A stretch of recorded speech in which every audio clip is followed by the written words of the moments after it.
सुप्रभात छात्रों छात्राओं छात्रों, हम आपका भारतीय शिक्षा सेवा सदन में स्वागत करते हैं। आप लोग कैसे हैं?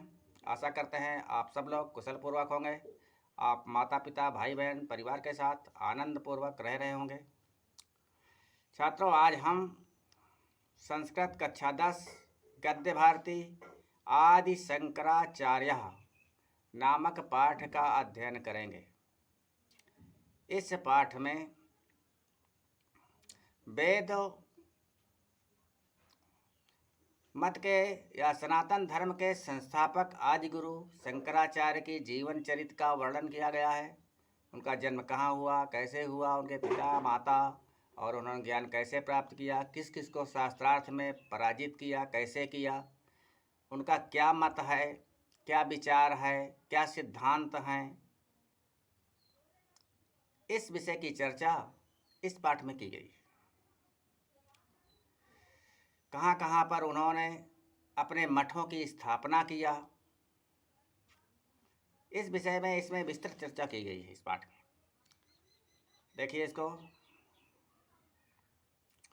धन्ये अयम भारत भूमि यत्र साधुजनानां परित्राणाय दुष्कृतानांच विनाशाय सृष्टि स्थिति लयकर्ता परमात्मा स्वयमेव कदाचित् रामः कदाचित् कृष्णश्च भूत्वा आविर्बभूव। क्या ये भारत भूमि धन्य है जहाँ सज्जन पुरुषों की रक्षा के लिए दुष्ट लोगों के विनाश के लिए सृष्टि स्थिति लय करता ईश्वर स्वयं ही कभी राम के रूप में और कभी कृष्ण के रूप में जन्म लेते हैं। त्रेता युगे रामो धनुर्धृत्वा विपथगामिनां राक्षसां संहारं कृत्वा वर्णाश्रम व्यवस्थाम अरक्षत। त्रेता युग में राम धनुष को धारण करके विपथगामिनां माने कुमार्ग पर चलने वाले राक्षसों का संहार करके वर्णाश्रम व्यवस्था की रक्षा किए। द्वापरे कृष्णो धर्मध्वंसिना पुनरपतीन उत्पाट्य धर्मम त्रायत।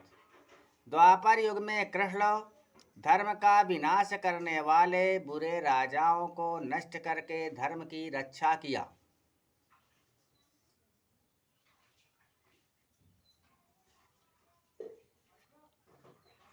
सैसा स्थिति यदा कलौ समुत्पन्ना बभूव तदा नीललोहिता भगवान शिवः शंकर रूपेण पुनः प्रकटी बभूव। ऐसी स्थिति जब कलयुग में उत्पन्न हुई तब नील वर्ण वाले भगवान शिव शंकर के रूप में पुनः प्रकट हुए। भगवता शंकरस्य जन्म काले वैदिक धर्मस्य ह्रासः अवैदिकस्य प्राबल्यं च आसीत्।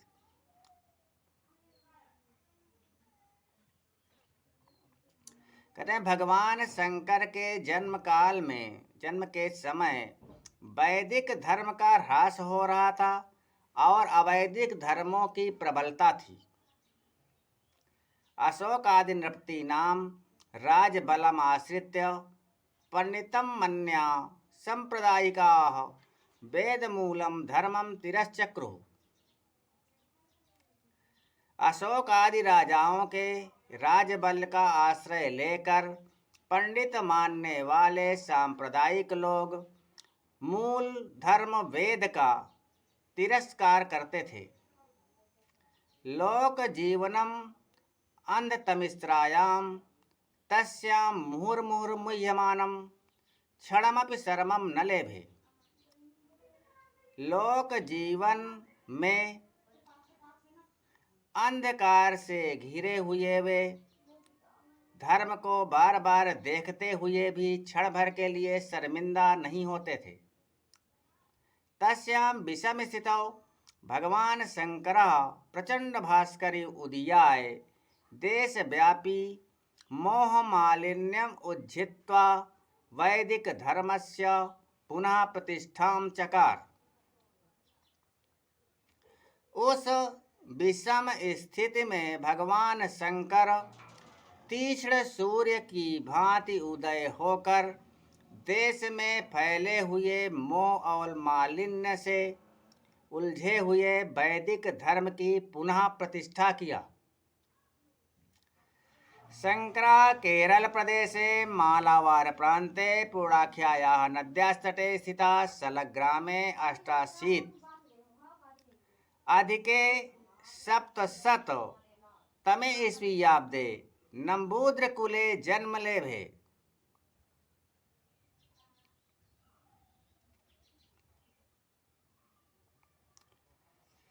शंकर का जन्म केरल प्रदेश में मालावार प्रांत में पूर्णाख्या नाम की नदी के किनारे स्थित सलक नाम के गांव में सन 788 ईस्वी में नम्बूद्र कुल में इन्होंने जन्म लिया।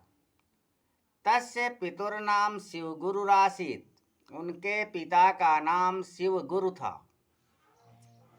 मातुश्चा सुभद्रा, और माता का नाम सुभद्रा था। शैशवादेव शंकरा अलौकिक प्रतिभा संपन्नश्चासीत्, शैशव काल में ही शंकर अलौकिक प्रतिभा से संपन्न थे। अष्टवर्षदेशीयः सन्नपि परम मेधावी असौ वेद वेदांगेषु प्रावीण्यम वाप। 8 वर्ष के होने पर भी ये परम कुशाग्र बुद्धि और वेद वेदांग में प्रवीण थे। दुर्दैवात् बाल्यकाले तस्य पिता श्रीमान शिवगुरु पंचत्वम वाप। दुर्भाग्य से बचपन में ही उनके पिता श्रीमान शिवगुरु मृत्यु को प्राप्त हुए। पितृवात्सल्य विरहितः मात्रयो लालितश्चासौ प्राक्तन संस्कार वशात जगतः मायामयत्वम् आकलय्य तत्वसंधाने मनश्चकार। पिता के वात्सल्य से रहित, माता से ही लालित, ये पूर्व जन्म के संस्कार के वशीभूत संसार को माया मोह से ग्रस्त जानकर ईश्वर की खोज करने का निश्चय किया। प्ररूढ़ वैराग्य प्रभावात् सा प्रवर्जितुम इवेश। कहते बहुत मजबूत वैराग्य के प्रभाव से इन्होंने प्रव्रज्या अर्थात सन्यासी होने का निश्चय किया, भिक्षु होने का निश्चय किया। परंच परम स्नेह निर्भरा तदेक तनयाम्बा नानुज्ञाम ददौ। परंतु अत्यंत स्नेह करने वाली माता अत्यधिक स्नेह करने वाली एक पुत्र की माता ने इसके लिए आज्ञा नहीं दिया। लोक रीति परः शंकरा मातुर अनुज्ञाम बिना प्रव्रज्याम अंगीकर्तुम न सशाक। कहते हैं लोक रीति से ग्रस्त शंकर ने माता के आज्ञा के बिना संन्यास ग्रहण करने में समर्थ नहीं हुए। एक पुत्र की माता ने जब इसके लिए आज्ञा नहीं दिया, उस समय ये लोक रीति प्रचलित थी कि जिसे संन्यास ग्रहण करना होता था उसे अपने घर के गार्जियन से आज्ञा लेना पड़ता था। लेकिन इनकी माता ने इन्हें संन्यास लेने की आज्ञा नहीं दिया, क्योंकि उनके एकमात्र पुत्र यही थे, इसलिए उन्होंने आज्ञा नहीं दिया और इसी कारण से ये संन्यास ग्रहण नहीं कर सके। वीडियो देखने के लिए बहुत बहुत धन्यवाद छात्रों। यदि आपको हमारे वीडियो अच्छे लगते हैं तो आप हमारे चैनल को सब्सक्राइब कर लीजिए और वीडियो को लाइक कीजिए और अधिक से अधिक शेयर करने का प्रयत्न करें। आपका दिन शुभ हो, रात्रि मंगलमय हो। जयतु भारतम, जयतु संस्कृतम।